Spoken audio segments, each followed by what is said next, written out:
Good morning दोस्तों। चलिए आज हम लोग समझते हैं दिल्ली सल्तनत जो देख रहे थे, हम लोग दिल्ली सल्तनत का सीरीज देख रहे थे, मींस की मुस्लिम आक्रमण का सीरीज देख रहे थे। उसमें हम लोग देख लिए थे मोहम्मद बिन कासिम का और मोहम्मद गजनवी का देख लिए। उसको रिपीट करते हुए आज हम लोग देखेंगे मोहम्मद गौरी को और पूरा दिल्ली सल्तनत। फिर क्या बोलते मुस्लिम शासक खत्म हो जाएगा, मतलब अरब आक्रमणकारी और तुर्क आक्रमणकारी खत्म हो जाएगा। उसके बाद फिर चलेगा दिल्ली सल्तनत, ये चलेगा क्योंकि यहीं से मोहम्मद गौरी की जो गुलाम होते हैं ऐबक जो है दिल्ली सल्तनत का स्थापना करता है। तो यहाँ से हम लोग देखते हैं। चलिए हम लोग देखते हैं, पहले शुरुआत से एक बार रिवाइज मान लेते हैं। ठीक है, सबसे पहले हम लोग क्या देखे थे कि मुस्लिम आक्रमण में भारत पर मुस्लिम आक्रमण सबसे पहले हम लोग देखे थे कि मोहम्मद बिन कासिम जो अरब आक्रमणकारी थे, मोहम्मद बिन कासिम जो अरब आक्रमणकारी थे, जो सबसे पहले आक्रमण किया था 712 इसमें रावण युद्ध था और हिंदू शाही वंश के थे राजा दाहिर थे। इसी को हरा करके सबसे पहले मोहम्मद बिन कासिम भारत पर आक्रमण किया था। उसके बाद फिर 713 ईस्वी में ये हमला किया, मुल्तान को जीत लिया था और जीतल क्षेत्र को अल मसूरा इसका राजधानी बनाया था मोहम्मद बिन कासिम। और मोहम्मद बिन कासिम जीत करके 3 तरह का कर्ज लगाया था, जजिया, जकात और खराज, जिसमें जजिया गैर मुसलमान से लिया जाने वाला कर था और जकात जो है मुस्लिम से लिया जाने वाला कर था। जो जजिया में 5 आदमी को छूट रखा था, बच्चा, बूढ़ा और विकलांग औरत और ब्राह्मण, ये 5 आदमी को छूट रखा था। और ये सारा इसका कहानी हुआ। और चचनामा वंश, चच वंश के जो ये राजा थे उसी पर लिखा था चचनामा, अली अहमद लिखा था ये बुक को चचनामा। उसी से ये पता चलता है, उसी में लिखा है कि सुलेमान के आदेश पर इसका हत्या करवाया था। तो इसका अरब आक्रमणकारी का खत्म हो गया। उसके बाद फिर शुरू होता है तुर्क आक्रमणकारी। तुर्क आक्रमणकारी 2 सिरा में आक्रमण किया, एक मोहम्मद गजनवी और एक मोहम्मद गौरी को आज देखेंगे पूरा बढ़िया से। मोहम्मद गजनवी का बाप था सुबुद्दीन के बाद अल्पतकीन जो है गजनवी शहर का स्थापना किया था। गजनवी बर्बरी जाति के थे और जो लड़ाकू थे, बहुत लड़ाकू थे। कौन?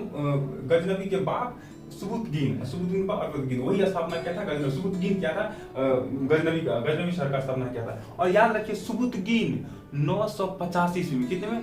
950 ईस्वी में भारत पर आक्रमण किया था। सबसे पहला तुर्क आक्रमण और पूछेगा तो कौन होगा? वो सुबुद्दीन होगा, मतलब गजनवी के बाप। 985 ईस्वी में वो इसी के विरोध क्या बोलते हैं कि जयपाल के विरोधी किया था, क्षेत्रीय इलाका में किया था 950 ईस्वी में। ठीक है, और वो थोड़ा सा करके चला गया था। लेकिन ये जो गजनवी शहर का स्थापना किया था, तो सुबुद्दीन के बेटा हुआ अल्पतकीन, सुबुद्दीन का बेटा हुआ गजनवी, मोहम्मद गजनवी, सुबुद्दीन के बेटा मोहम्मद गजनवी गद्दी पर बैठता है 998 ईस्वी में। ठीक है, पूरा थोड़ा सा इसीलिए देख लिए, हिस्ट्री ज्योग्राफी जानना पड़ता है, पूछ देता है इसका बाप कौन था, इसलिए तो देख लिया हम लोग पूरा बढ़िया से भाई मार लेते। तो 998 ईस्वी में गद्दी पर बैठता है कौन? गजनवी बैठता है, मोहम्मद गजनवी के गद्दी पर बैठता है महमूद। ठीक है, 998 ईस्वी में गद्दी पर बैठते ही 2 साल खाया पिया तगड़ा हुआ थोड़ा सा और राज व्यवस्था को समझा, क्योंकि इसका बाप भारत पर आक्रमण करके चला गया था। ये सब इसका सेनापति और देख चुका था यहाँ पर। ठीक है, इसीलिए 2 साल के बाद ही पंजाब के हिंदू शाही वंश जयपाल के विरुद्ध जो है एक बार युद्ध छेड़ देता है। 2 साल के बाद, मतलब कि आप देखिएगा, जब भारत का नक्शा देखिएगा, अगर भारत के नक्शा में देखिएगा तो आपको ये मान लीजिए रफली बना दीजिए, ये भारत का नक्शा देखिएगा तो यहाँ पर हो जाता है पंजाब। पहले ये तो पाकिस्तान हो गया और पाकिस्तान का क्षेत्र भी तो अपना ही था, तो यही का पंजाब का क्षेत्र का था, ये जयपाल था, हिंदू शाही वंश के थे।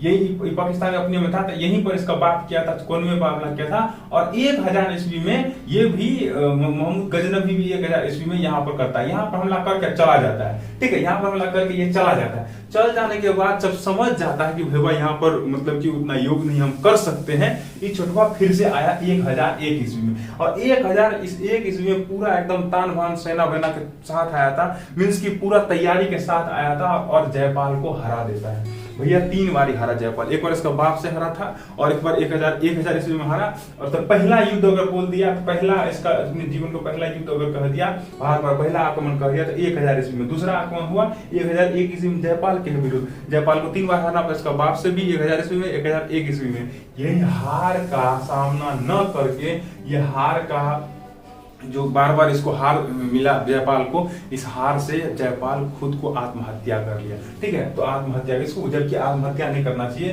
ये जो हारने के बाद भी अभी गौरी को देखेंगे, फिर से संघर्ष करता है, फिर से जाके जीत लेता है, लेकिन हारना नहीं चाहिए। फिर से नया सेना बना लेता, था, नया सेना बना करके उसके बाद फिर हरा देता है, तब इतना नहीं झमेला होता है। ठीक है, 1001 ईस्वी में जयपाल को हरा दिया और जयपाल खुद को आत्महत्या कर लिया। वहीं पर देखते हैं 1008 ईस्वी में नारकोट का अभियान किया और नारकोट को जीत करके यहाँ के ज्वालामुखी मंदिर जो था, ज्वालामुखी मंदिर को ध्वस्त कर दिया और इसको मंदिर का टुकड़ा ले जा करके गजनवी में मस्जिद के चौखट पर लगा दिया। ठीक है, ये समझ गए। उसके बाद देखिए इसका मेन जो युद्ध देखा जाता है, मेन 1025-26 का युद्ध जो कहा जाता है सोमनाथ मंदिर, ये बहुत इंपॉर्टेंट है, ये याद रखिए, ये पूछता है क्वेश्चन बार बार। 1025-26 सोमनाथ मंदिर जो क्वेश्चन बैंक सब में देखे थे कि ये 1025-26 का जो आक्रमण होता है ये बहुत इंपॉर्टेंट होता है, क्योंकि 1025-26 में सोमनाथ मंदिर पर आक्रमण करता है। सोमनाथ मंदिर में बहुत सारा धन दौलत था, मतलब इस बीच में 8 या 9 हो गया तो बहुत सारा आक्रमण किया। इसको मिलियन रहा धन दौलत, तब पता लगा सब मंदिर तो रहता है, भारत का मंदिर सब धन दौलत रहता है मंदिर में, तब ये मंदिर पर आक्रमण किया। तो 1025-26 में 16वां आक्रमण हो जाता है, 16वां आक्रमण किया और यहाँ के जितना भी धन दौलत था तोड़ दिया। जब आया तो अपना दबदबाव कायम करने के लिए पूरा मंदिर को ध्वस्त वस्त भी कर दिया, एकदम तिरम बिरम कर दिया। और तिरम बिरम करके वहां के तभी जब ऐसा घटना हो रहा था, उस समय के राजा थे भीम प्रथम, उस समय के राजा कौन थे? भीम प्रथम, ये ज्यादा कुछ नहीं कर पाए थे। ठीक है, उसके बाद फिर 1027 में जाट के विरुद्ध इसका, हाँ ये भी तो बात भूलिए गए, 1025-26 में जो धन दौलत लूट करके जा रहा था तो लुटेरा को लुटेरा मिला, इसका धन लुटा हुआ धन को लूटने लगा जाट। जब लूटने लगा तो इचोटा तेज, गजनवी तेज, ये चुपचाप उसको कुछ नहीं कहा, आज चल गया अपना गजनवी शहर चला गया और सब धन दौलत को रख करके, इसके पास बहुत सारा लुटा हुआ धन दौलत सोना चांदी था, इसको रख करके तब आया अंतिम में 1027 में सब अंतिम इसका जो अभियान था, क्योंकि इसको छेड़ दिया था गजनवी को। अंतिम इसका अभियान जो था 1027 ईस्वी में 17वां आक्रमण जो है जाट के विरुद्ध लड़ा था। ठीक है, उसके बाद इसका मृत्यु हो जाता है 27, 28, 29, 30, 3 साल के बाद इसका असाध्य रोग यानी मलेरिया के रोग से इसका मृत्यु हो जाता है। ठीक है, अब देखते हैं हम लोग इसके साथ हर एक राजा के साथ उसका दरबारी कवि होता है। इसका दरबारी कवि भी था, उतवी था जिसको यामिनी उद्दौला ये बुक लिखा था, फिरदौसी है शाहनामा ये बुक लिखा था, उसके बाद अलबरूनी होगा। अलबरूनी बहुत विद्वान था, अलबरूनी संगीतज्ञ भी था और इतिहासकार भी था, ये बहुत विद्वान था, इसीलिए इसका किताब जो है किताब हिंद बहुत ज्यादा मैंने और इसको बहुत ज्यादा महत्वपूर्ण दिया जाता है। ठीक है, उसके बाद फिर बगदाद के अल कादिर बिल्ला इसको सुल्तान का उपाधि देता है, सुल्तान कह के पुकारता है। सबसे पहले इसको अल कादिर बिल्ला सुल्तान कह के पुकारता है, अल कादिर बिल्ला सुल्तान कह के सबसे पहले इसको पुकारता है। ठीक है, यही उपाधि देता है यामिन उद बिल्ला। ठीक है, और 1030 में इसका मृत्यु हो गया। तो अब हम लोग ये देख लिए तुर्की आक्रमण का जो पहला चरण था, ये हम लोग देख लिए मोहम्मद गजनवी का। अब हम लोग देखेंगे मोहम्मद गौरी या मोहम्मद गौरी। ठीक है, मोहम्मद गौरी। अब हम मोहम्मद गौरी के बारे में देखेंगे। जो मोहम्मद गौरी आया तो इसी के अथी में क्या बोलते हैं, दिल्ली सल्तनत कायम हो गया। ये छोटा ऐबक को छोड़ दिया, दिल्ली सल्तनत कायम हो गया। ठीक है, तो अफगानिस्तान, ठीक है, ये दोनों जो है दोनों अफगानिस्तानी के हैं। कहा गया दोनों अफगानिस्तानी के हैं, लेकिन और तुर्क जो कहते हैं, तुर्क एक जनजाति है, दोनों एक के जनजाति के थे, तुर्क जनजाति के थे। ठीक है, और ये गौरी एक शहर का नाम था, गौर एक शहर का नाम था। तो इसीलिए इसके नाम पे इसका वैसे ओरिजिनल नाम अगर देखा जाए तो मोइनुद्दीन बिन शाम था। किसका? मोहम्मद गौरी का। हम लोग मोहम्मद गौरी देख रहे हैं, मोहम्मद गौरी के ओरिजिनल नाम क्या था? मोहम्मद बिन शाम था। ये अफगानिस्तान क्षेत्र के थे, लेकिन वहां के एक क्षेत्र था गौर, वहां के शासक जब बना तब इसको मोहम्मद गौरी कहने लगा। वैसे गौर का मोहम्मद भी इसे कहा जाता है। गौर का मोहम्मद मीन्स कि उसका गौर का बहुत ज्यादा प्रचार प्रसार किया। जैसे इस्लाम धर्म का प्रचार कौन किया? मोहम्मद साहब किए थे, हजरत मोहम्मद साहब किए थे। हजरत मोहम्मद साहब जब इतना ज्यादा प्रचार किए, इसीलिए इसको जब पूरा फैलाया इस्लाम को, इस्लाम धर्म को फैलाया, इसीलिए इसको भी गौर को फैलाया, इसीलिए इसको ही गौर का मोहम्मद भी कहने लगा। इसका नाम ओरिजिनल देखिए तो बढ़िया से समझिएगा, मोइनुद्दीन बिन शाम। वो क्या? मोइनुद्दीन बिन शाम। अब थोड़ा सा इसको बढ़िया से देखेंगे क्योंकि ये तो रिवीजन था, इसे फास्ट में देख लिए। अब इसको लेकिन बढ़िया से देखेंगे, ठीक है? अब थोड़ा जुड़ जाइएगा, मेरे पास थोड़ा जुड़ जाइएगा। तो मोहम्मद बिन शाम था, इसको शिहाबुद्दीन भी कहते हैं, मतलब मोइनुद्दीन बिन शाम और शिहाबुद्दीन, लेकिन शॉर्ट ना गौरी, मोहम्मद गौरी। ठीक है, मोहम्मद गौरी। अब ये चीज देख लिए, इसका इसका थोड़ा हिस्ट्री देख लिए। अब इसका उतना क्या क्या उपछेंगे, इसका शुरू करते जहां से सत्ता शुरू हुआ, आक्रमण जहां से शुरू किया वो हम देखते हैं। देखिए ये गौर का शासक 1173 ईस्वी में, इसका वैसे कहानी यहाँ से शुरू होता है 1173 से लेकर के और 1206, याद रखिएगा ये 1206, 1173 से लेकर के 1206, इसका जब शुरू होता है कासिम का, मोहम्मद बिन कासिम का 711 से 1213 खत्म। उस 11 में कासिम नहीं होता, सिराज उद्दौला होता है, तो 712 से लेकर 13 इसका खत्म, 2 ईस्वी है, ठीक है। लेकिन जब महमूद गजनवी का होता है, महमूद गजनवी का, इधर ध्यान से बता, महमूद जब गजनवी का होता है तो 998 से शुरू होता है, 998 से शुरू होता है और कहां तक जाता है ये महमूद गौरी, 1030 तक, मतलब 998, 98 2 30 और 30, मतलब 32 साल तक इसका कहानी चलता है 998। लेकिन 998 के बाद 1030 में इसका मृत्यु हो जाने के बाद इसका कहानी शुरू होता है महमूद गौरी का। कंफ्यूजन न हो इसीलिए थोड़ा सा फड़िया बार कहते हैं। तो 1173 ईस्वी में, फिर तब देखिए इधर 1173 ईस्वी में गौर का शासक बना कौन, गौरी, महमूद गौरी 1173 में। हम लोग देख लिए ना महमूद गजनवी का कितना में 1030 में इसका मृत्यु हो गया, 1030 में इसका कहानी समाप्त है। ज्यादा कुछ नहीं किया, बस लूटने के आया था, लूट के चला गया, बस ये कुछ नहीं किया। 1173 ईस्वी में गौर का शासक बना कौन, मोहम्मद गौरी, कौन, मोहम्मद गौरी 1173 में। ध्यान देखिए 1173 ईस्वी में, कौन सा 1173 से मोहम्मद गौरी जो है गौर का शासक बना। और 2 साल बाद, जैसे ये भी 2 साल बाद और मोहम्मद गजनवी भी 2 साल बाद, 2 साल बाद ये भी आक्रमण किया था और 2 साल बाद ये भी 73 74 75 73 74 73 74 75 2 साल बाद मुल्तान एवं सिंध पर आक्रमण कर दिया। मतलब 73 में बना, 74 75 2 साल के बाद, मतलब 74 इसीलिए गिन रहे हैं कि 2 साल के बाद आपको याद रहे, 74 75 ईस्वी में मुल्तान एवं सिंध प्रांत पर आक्रमण किया, सिंध प्रांत पर आक्रमण किया और जीत लिया। मन पड़ गया ना, इसका देख रहा था ना इधर, मन पड़ गया, ये भी जीतने जीतता है, ये भी जीतने जीतता, तो मन पड़ गया इसको। जैसे 75 में जीता था, जीत के धन ले फिर चला गया गौर मोहम्मद गौरी चला गया गौर अपने गौर जो प्रांत था ना जहां पर आक्रमण किया, अति था कबीला था, गौर चला गया, ठीक है। 75 में चला गया मुल्तान और सिंध पर आक्रमण करके। 75 के बाद आता है, मन तो एकदम मिजाज गरमा गया एकदम पूरा, एकदम भैया कोई नहीं है हमारा टक्कर में, मत पड़ो मेरे चक्कर में, एकदम फिर से जो है 75 76 77 78 3 साल का बाद धन दौलत उसका खत्म हुआ, फिर बोला चल लूट, क्योंकि लूटे रहे था तो लूटने का इसका किए था।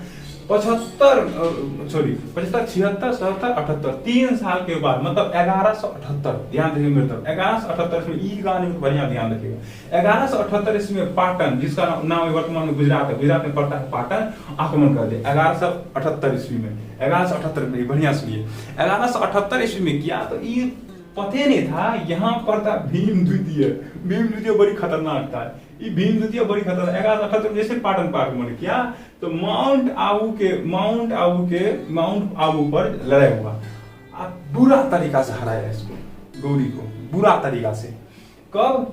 1178 ईस्वी में बुरा तरीका से एकदम खत्म कर दिया 1178 ईस्वी में। तो भीम द्वितीय जो है इसको सबसे पहले हराया 1178 ईस्वी में। और अफगानी का सबसे पहला हार था, इतना दिया था, इतना लड़ाई था, कहीं पर हारा नहीं था। लेकिन भीम द्वितीय पहली बार 1178 ईस्वी में माउंट आबू पर युद्ध हुआ था, हरा दिया था। तो सबसे पहला अफगानी का हार कब हुआ था? 1178 ईस्वी में, ठीक है। और सबसे पहला पराजय हुआ था। उसके बाद 78 में तो चला गया, लेकिन ये छोटा था, जिद्दी, ये पूरा जिद्दी था। 78 में हार करके चला, निर्लज नहीं देखते हैं, मार खाएंगे तो खाएंगे, लेकिन फिर से हम जाएंगे, ठीक है। तो तेरे गली में आएंगे, मार खाएंगे तो खाएंगे, लेकिन तेरी गली में आएंगे। 1178 ईस्वी में हराया। हारने के बाद फिर भी 78 एक 79 में फिर टक्कर दे। इधर देखा कि ज्यादा है, इधर मतलब दमदार है, भीम द्वितीय दमदार है, तो पेशावर में हमला किया, उसको जीत लिया 79 में। अब और इसके बाद चलते रहे 79 80, फिर से आया 80 में नहीं किया, फिर 81 में फिर किया, लाहौर को जीत लिया। 79 में पेशावर को जीत लिया, मतलब 1179 ईस्वी में पेशावर को जीत लिया, 1181 ईस्वी में लाहौर को जीत लिया, 81 82 83 84 85 4 साल के बाद फिर युद्ध किया सियालकोट को जीत लिया, ठीक है। सियालकोट को जीत लिया, इसको जीत लिया। मतलब इधर देख रहे हैं 73 में किया तो 73 में शासक बना, 75 में जो है मुल्तान सिंध पर आक्रमण किया, 78 में पाटन जो गुजरात में है इसको लड़ा, भीम द्वितीय जो है इसको पूरा बुरा तरीका से हराया, पहला अफगानी हार था ये, अफगानी पहला हराया, ठीक है। 79 ईस्वी में पेशावर को जीत लिया, 81 में जो है 1181 मत समझिएगा, 1181 ईस्वी में लाहौर को जीत लिया, 85 में सियालकोट को जीत लिया, और लाहौर को जीतने के बाद आसपास के क्षेत्र को जीता और इसको बना लिया केंद्र, ठीक है। और जब पंजाब के भटिंडा पर अधिकार जब कर रहा था तो यहाँ पर टक्कर होता है, यहाँ से कहानी और इंटरेस्टिंग थोड़ा सा ट्विस्ट लेता है। जब भटिंडा पर आक्रमण कर रहा था तो यहाँ पर टक्कर हो जाता है पृथ्वीराज चौहान तृतीय, यहाँ से इसको लफड़ा होता है। पृथ्वीराज सम्राट पृथ्वीराज, आप फिल्म देखे होंगे, उसमें दिखाया जाता है, बहुत बढ़िया दिखाता है, 2 बार युद्ध होता है इससे, पृथ्वीराज चौहान से 2 बार युद्ध होता है, पृथ्वीराज चौहान से 2 बार युद्ध होता है। एक होता है तराइन का प्रथम युद्ध, दूसरा होता है तराइन का द्वितीय युद्ध। तराइन के प्रथम युद्ध तब फिर जब पंजाब कर रहा था तो इससे टकरा जाता है 1191 में। इस कहानी को याद रखिएगा। क्या बोलते हैं, तराइन का जो प्रथम युद्ध हुआ, तराइन का प्रथम युद्ध 1191 ईस्वी में हुआ था पृथ्वीराज चौहान के खिलाफ। तो इसमें जो है, इसमें जयचंद इसके साथ था, मतलब जयचंद आसपास के राजा थे जो जयचंद साथ थे, ठीक है। जब तराइन का प्रथम युद्ध होते रहता है एकदम धक्कर से पृथ्वीराज चौहान का सिक्का बोलता था, अभी फिल्म में भी देखेंगे तो बड़ी एकदम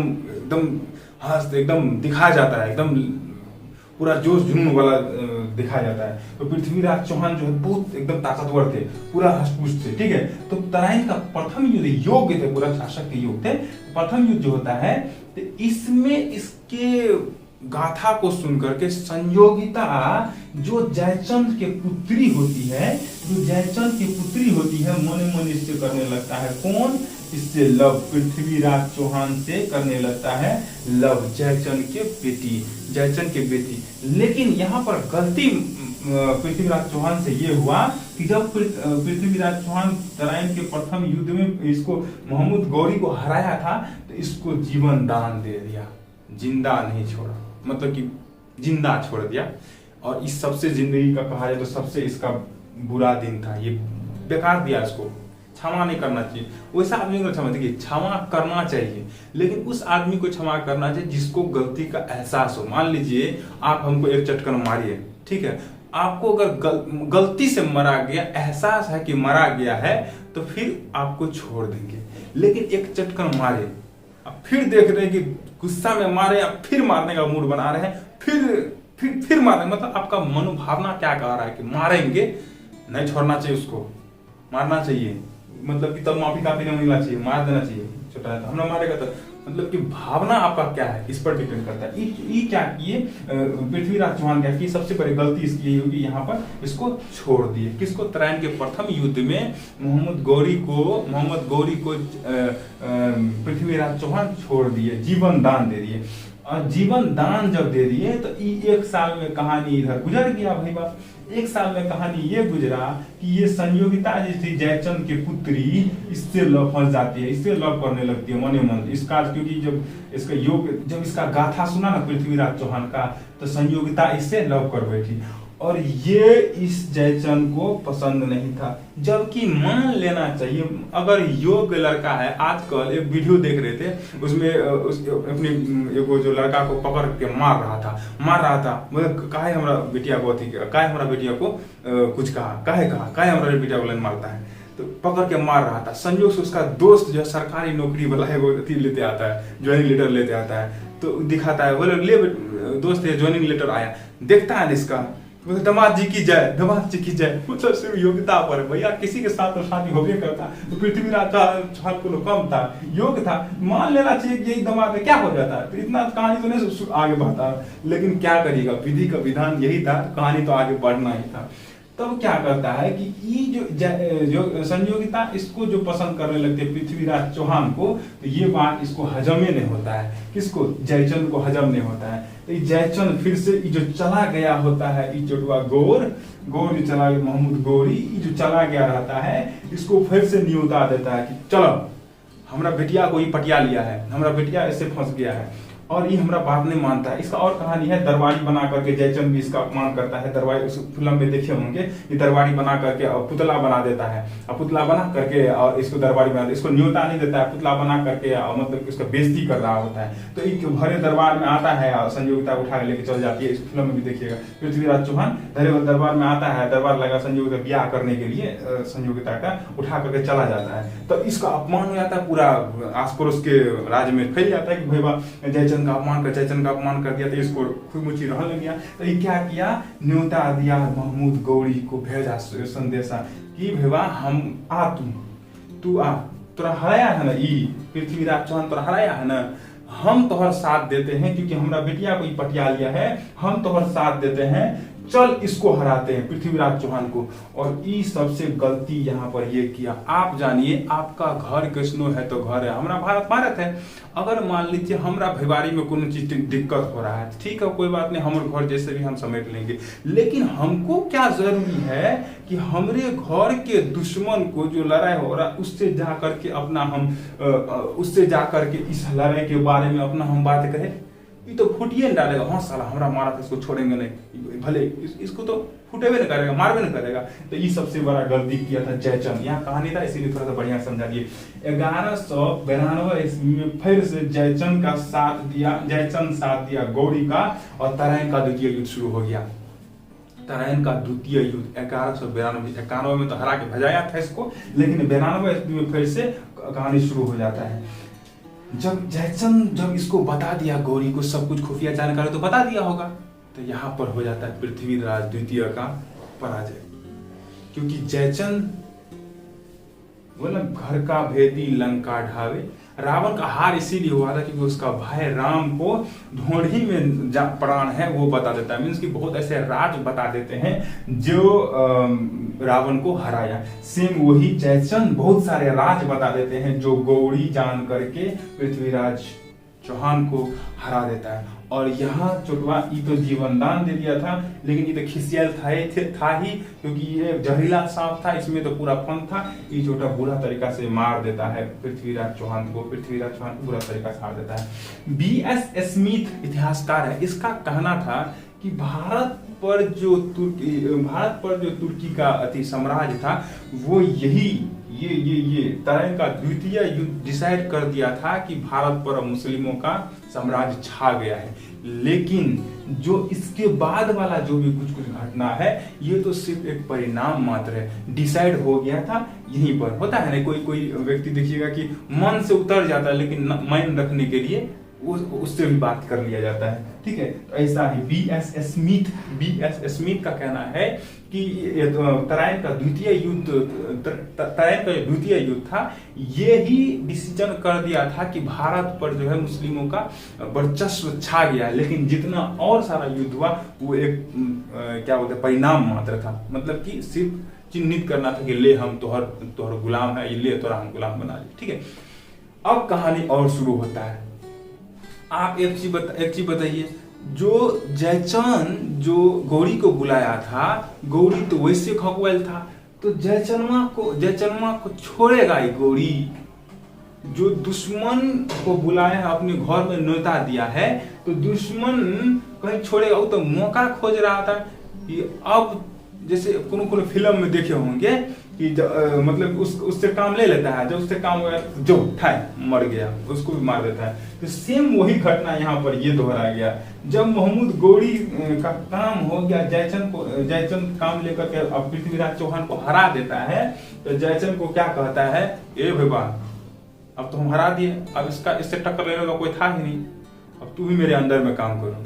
तब इसको है थोड़ा अंदर में काम करोगे, जयचंद बोल रहा है थोड़ा अंदर में काम करेंगे। जयचंद बोला तब नहीं तो लड़, हमरा से लड़बे तो लड़ो।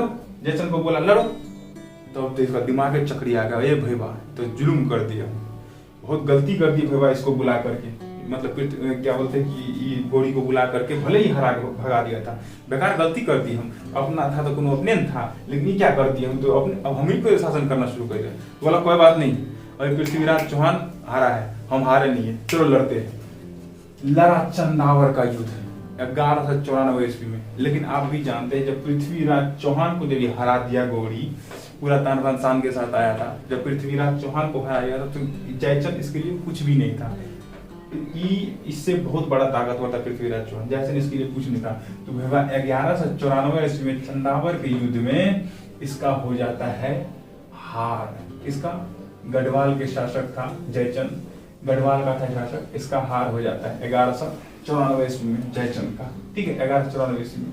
ठीक है, और इसी का गुलाम था। यहाँ पर एक चीज और जान लीजिए, यहाँ पर अब ये हारने के बाद, जयचंद हारने के बाद यहाँ पर पूरा मुस्लिम का साम्राज्य एकदम दबदबा छा गया। ठीक है, दबदबा 1194 ईस्वी में पूरा एकदम निर्णायक हो गया कि छा गया, मुस्लिम साम्राज्य छा गया।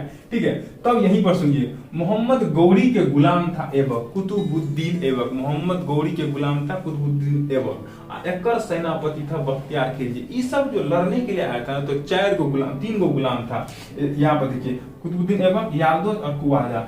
और ये गुलाम को दे दिया, मतलब कि अपना मालिक हो गया। ये गुलाम टुकड़ी दे करके, और टुकड़ी दे करके अपना आक्रमण करता था। तो एकर सेनापति था बख्तियार खिलजी। कहा जाता है कि बख्तियार खिलजी ही नालंदा विश्वविद्यालय पर अटैक किया, और नालंदा विश्वविद्यालय में 1098 ईस्वी में नालंदा विश्वविद्यालय पर आक्रमण किया, और नालंदा विश्वविद्यालय को तहस नहस करके ध्वस्त कर दिया और आग लगा दिया। इतना वहां पर भूख था कि 1 महीना तक वहां आग लगे ही रह गया। इसीलिए 1 महीना तक आग लगे रह गया कि वहां पर कागज इस तरह से पतला कागज नहीं होता था, वहां पर जो कागज हुआ करता था वो मोटा हुआ करता था, जिसलिए 1 महीना तक वहां पर आग लगे रह गया। क्योंकि लकड़ी का हस्तलिखित होता है ना, था पहले, तो एक महीना तक यहाँ आग लगे रहे 1098 ईस्वी में।